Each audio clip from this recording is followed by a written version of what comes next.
So our today's chapter is chapter 1.6 Into the Wild by Kiran Purandare. So as far our syllabus has been considered, we are very close in completing it, and with the end of this chapter and another, we shall be ending it. So let us see some information about the writer of this particular chapter. So Kiran Purandare, born 1961 after BCom, he studied environmental studies at Jordan Hill College of Education in Scotland. So our today's writer is no ordinary person, as he is an environmentalist. He is a recipient of the Sahitya Puraskar, Pune Bhai Madhav Bagal Award and Best Literature Award given by Cultural Department of Maharashtra State for his Sakha Nagzira. Now this is a very famous book, Sakha Nagzira. Especially when we talk about the book Sakha Nagzira, it is a treatise, it's a treat for the people who love environment. I love the environment. I know that many of you are the people who love the environment. So the one who understands the beauty of nature, the one who understands how the nature helps us, the one who understands what peace we find in nature, that particular person should go for the book Sakha Nagzira by Kiran Purandare. Now moving on to the topic, he spent 400 days inside Nagzira and nearby forest areas and wrote his award-winning book. So Nagzira is a forest in Maharashtra. This expert has been taken away from the scene. He is a wildlife expert, a bird watcher, a writer, and an honorary wildlife warden in Maharashtra.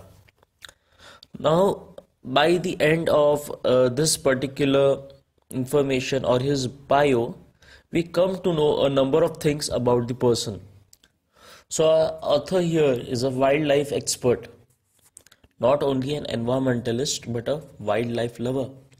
He's a bird watcher, people who love to observe the work of a bird, who they love to actually track and note down the various actions of a bird. They are like bird speakers. Now we have dog speakers. We have people who can communicate with dogs, with cats, with animals. But he could communicate with birds. A writer and he was a honorary wildlife warden in Maharashtra. He is also the founder of the Nisarga Ved organization, which works for nature conservation and community work around Nagzira. Nisarga Ved organization works to conserve the nature. Because of the industrialization, because of the commercialization, because of the housing project, many of the forests have been cut down or are being cut down. So the Nisarga Ved organization tries to conserve the nature around us. Maybe the forest, maybe the plant zones, maybe the bird, nesting areas. They try to find out places which are actually homes to a number of birds and animals. So their organization works around Maharashtra to conserve the forest. The community works around Nagzira, Navegaon, a tiger reserve in Bhandara and Gondia districts. So these are those parts of Maharashtra which are still under forest, undeveloped, and somewhere they are like a nesting places for the birds and the animals which live around them. And many a times the people or the tribes which are dependent on them. He also founded Kika's Bird Club in order to spread bird farming, which is a very popular among school-going children of Maharashtra. So we have listened or we have talked about a number of things now. Most of us don't know what bird farming is. So bird farming is like rearing of birds. But here the rearing of birds or the collection of the birds or growing of birds is not done in any kind of field. Most of you thought that what sir is saying, bird farming means we have to take some birds and we have to put them in the soil. It is not like that. Bird farming here is a very popular word. It is especially you have to rear the birds. You have to create an environment suitable for birds to come and live there, make their nest, hatch eggs, and even increase the population of some birds which are now never to be seen. Now, there are many birds that people do not see around. We do not see the sparrows. We see a lot of crows. The crows are the universal birds. We'll find them anywhere. But what about the sparrows, the green parrots, the pigeons? We don't see them around. To name another few birds, we don't see the owls, the nightingales, the hummingbirds. These are some birds which are very rare to be found now. So this Kika's Bird Club is doing bird farming, which is very popular among school going children, because these children come and they look at these birds, they study the birds. There is no age of studying something very new, studying something very close to nature.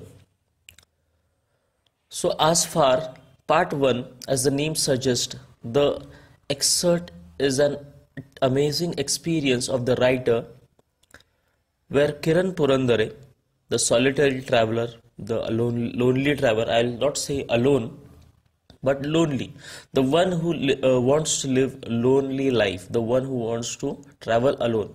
Many of us are solitary travelers. Many of us like to travel alone. Is completely lost in his jungles of Umbarzara. He narrates how he lost his way at the fall of the dusk and the terrifying turmoil he underwent thereafter. So in the part 1, we are listening, or we are going to experience this solitary traveler's experience of being lost in a unknown place. He even may be an environmentalist, a person who studies and does a research on environment, or a person, he's a bird watcher, a wildlife expert, but someone who loses his track, someone who loses his path. He has to go under a number of turmoils, experiences. This is what he is trying to tell us. Shouting for help would literally mean crying in the wilderness. He says that he could not even shout for help, because when you are outside in the wild, in the forest, your unnecessary sound or your unnecessary actions may react by the wild.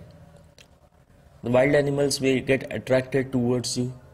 You may be hunted, or you may be attacked by some wild animal. So there is nothing you could do. Just you could keep your cool and be silent. He also gives a detailed description of how he found his way towards the Pitizari. So our writer here is on a solitary kind of journey from one place to Pitizari. In part 2, this part has been extracted from Sea and Travelers magazine published by Land Rover India, a very huge magazine, a very well-known magazine column. It is about Shahaz Jung, known for his wildlife photography. So we have 2 extracts here. In this 2 extract, one is by Kiran Purandare and second is by Shahaz Jung, known for his wildlife photography. So we are going to talk about a photographer. Many of you are photographers. Some of you like to take the human stills, that is modeling, and you're clicking the photographs. Some of you like to take photographs of the animals. Some of us like to take the pictures of the sky, the natural beauty that is around us, maybe the landscapes, maybe sunsets, sunrises, the nights.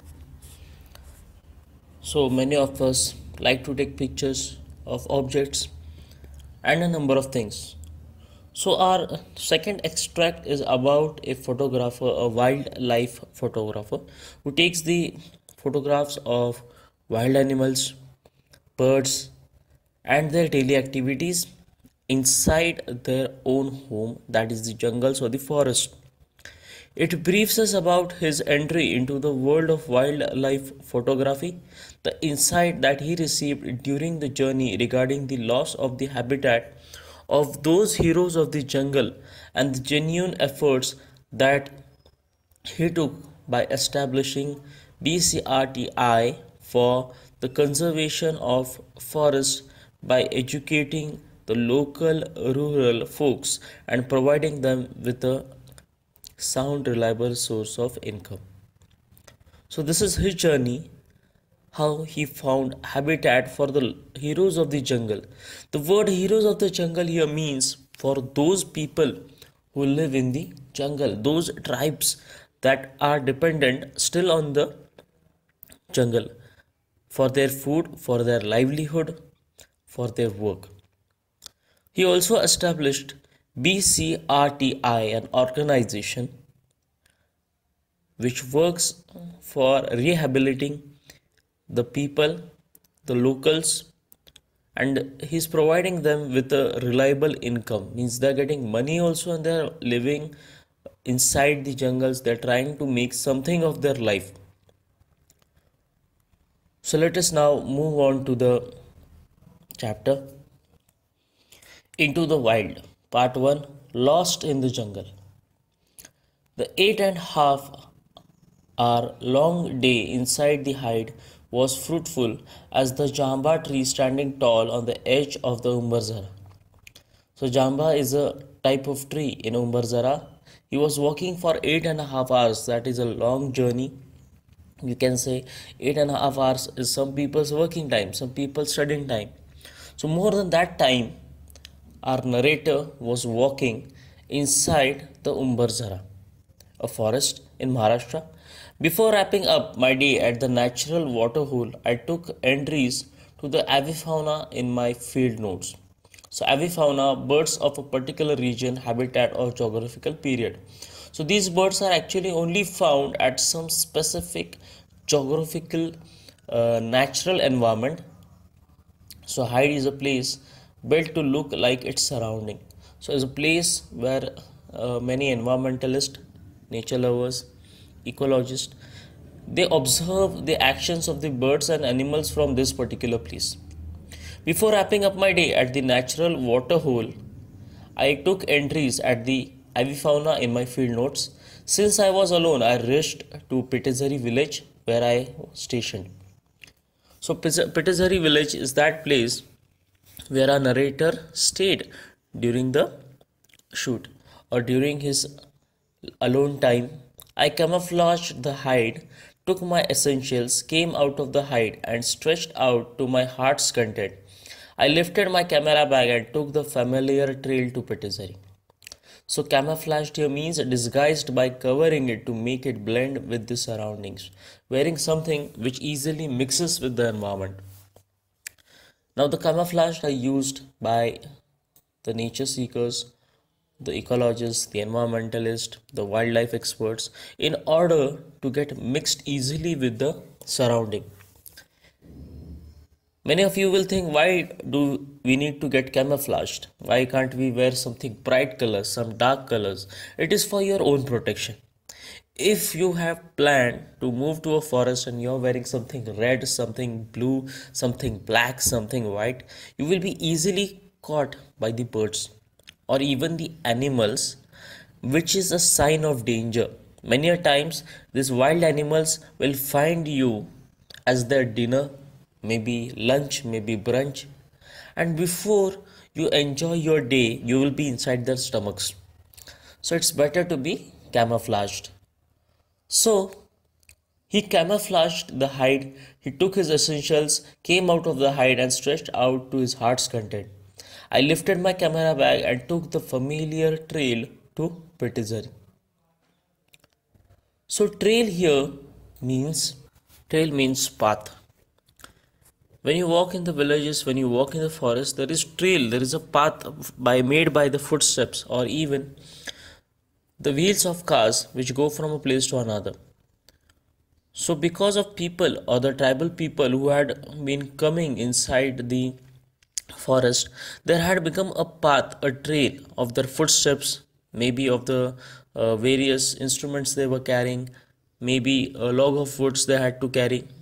So a path was made, or a path could be seen, by which our narrator came inside the forest. Now he's planning to go by the trail. Negotiating the webbed leaves of teak wood and moha trees, trying to make minimal sound, I was treading cautiously among the woods. Treading means he was moving, he was walking very cautiously without making any noise. Walking alone in a jungle needs more alertness than walking in a with a companion. When you are in the jungle, when you do not know what animal can bounce on you, or which animal could attack you, or how an animal could find you as a danger and he would attack you, you need to be very alert, and you have to walk like very slowly without making unnecessary sounds. So he was walking with caution, and it needs more alertness than walking with a companion. When you have some person with you, okay, when there is a person with you, he could tell you to be quiet, or both of you could be quiet and you could walk alone. But when you're alone, it may happen that because of some reasons you get nervous and you get attacked. You are in danger. I was alone here like a fox. So he was alone like a fox means he was traveling alone. Following the trail silently, watching with wide open eyes, my ears were grasping a variety of sound just when a familiar sound stunned me. So while he was very silently walking, he was following the trail, his eyes were wide open, his ears were alert, he was listening to a number of sounds, and a particular sound stunned him. Stunned him means he got the attention. Kyak, kyak, kyak, kyak. Now this was a sound that he could hear. It was a langur alarming call. The leader of the gang of the langurs was sitting on the tall trees making alarm calls. So this sound that he heard as kyak and kyak was actually a langur alarm call. So langur is a type of monkey. Yes, you're right, it's a monkey. Langur is a type of monkey, and there are leaders of the monkeys. So these leaders are the ones who shows the path to the entire gang. Now the langur is making a special sound. It was not laughing, it wasn't calling his friends, it wasn't messing around, but it was making an alarm call. Alarm calls are made by animals, especially the leaders of the gang, only in danger. So there was some danger nearby. That's why this familiar sound stunned him. The leader of the gang of the langurs was sitting on the tall trees making alarm calls. Out of fear for life, the rest of the langur brigade continued raising the alarm calls. So the langur leaders were making the sounds, and the rest of the langur brigade was making the alarm sound even louder. The network of the alarm calls was expanding its range as the petrified langurs speeded to the trees near and far and secured their places on treetops. Petrified means very frightened. The langur leader and the langurs know that something dangerous is approaching towards them, something dangerous is chasing them, something dangerous is about to hunt them. So that they are very frightened and they're making a lot of sound, and they have all secured. Secured means free from danger. They secured their places on the treetops. All this upheaval was created by only one animal's presence, a leopard. So all this upheaval means sudden and loud noise. All this noise of the langurs was created by only one animal's presence. Presence means he was there. That animal was present there, a leopard. Leopard is a big kind of wild animal, very similar in its appearance with the cheetah. Just only the spots on their bodies are quite different from the cheetahs. Many animals make alarm calls when they see a predator, tiger or leopard nearby. Predator means a hunter.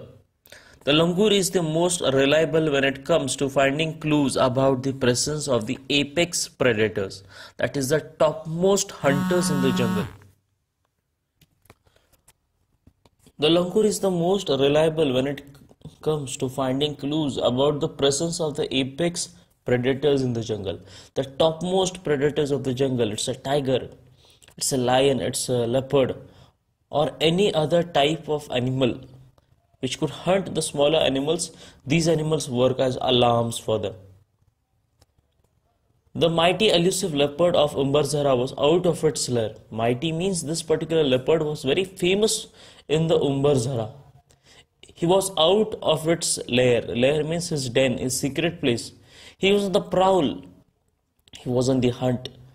The stealthily moving figure in the spotted gold-black cloak was spied by these langurs. Even the small ones from the legion of langurs were giving alarming calls.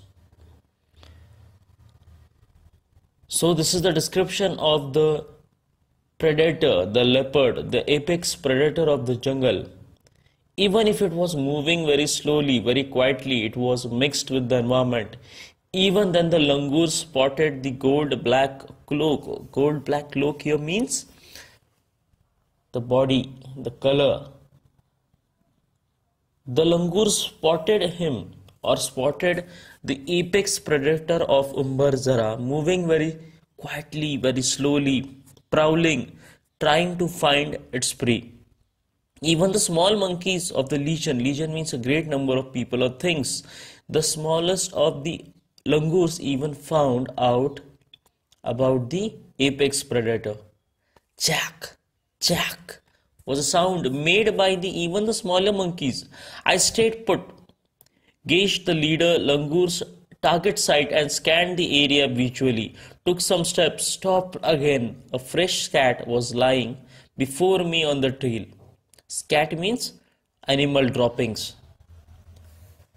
So the best way out of this entire scene was following the langur. Our narrator was already in the dark. He knew it was dark, and he did not know a number of things about the wild which was in front of him. Even if he's a wildlife expert, in such a situation, even the wildlife experts tend to do some silly mistakes which could cost him his life. So he decided to only follow the langur leader. He was trying to scan. He scanned the entire area. He looked very carefully if he could find the trail. But he found the fresh scat, that means the droppings, the waste of that particular animal. The bluish purple flies were hovering over it. It was sure that the leopard was somewhere near. So he understood that the scat was very fresh as the bluish purple flies were hovering over it. The flies were hovering it. The distant alarm call of the four-horned antelope was adding to the chaos. I barely walked around 15 meters and stopped. I had apparently entered in the sanctum sanctorum of a miracle called leopard. Sanctum sanctorum here means the holy of the holies, a place, a region where few are allowed as the secret important work is done. So while he was moving, he heard the distant alarm call of a four-horned antelope, like a deer. And just he walked only 15 meters and he stopped, and he understood that yes, I am inside the area, I am inside the place of the leopard, I am inside the range of the leopard. He is here nearby. The surroundings were reminding me that I was all alone time and again. As I moved towards the trail of Pitizari, the fading alarm calls were still heard in the background. I could tell instinctively that the leopard had moved away. It was alone. He was alone. He was walking very quickly towards Pitizari. He was unable to find the trail of Pitizari. He could hear the background calls, the fading alarm calls. That means the leopard had moved away, and he could tell, yes, the leopard is not nearby, it is moving away. He could hear it moving away.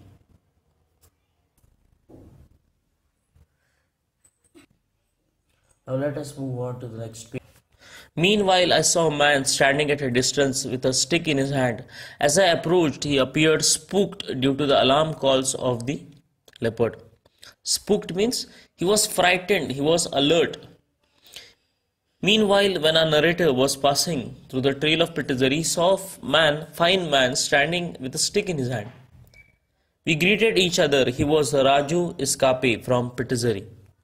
So the man which was standing in the middle of the trail of Pitizari at Umbarzara was a man named as Raju Iskape from the Pitizari village. He was the villager of Pitizari. He had come to collect logs but retreated due to the leopard's movement.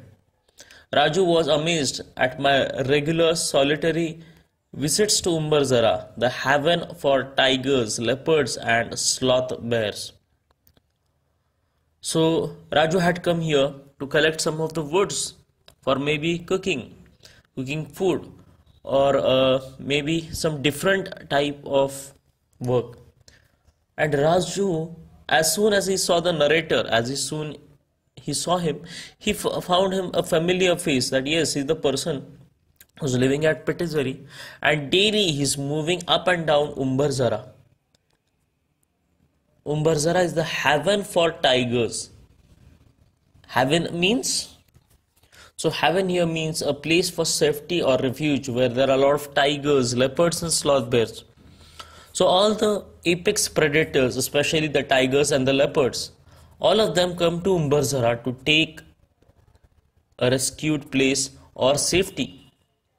We stopped under a kusum tree to take a break. We both felt a bit relaxed. Now we are 4 eyes, 4 hands with a stick. Then we both resumed our walking tour.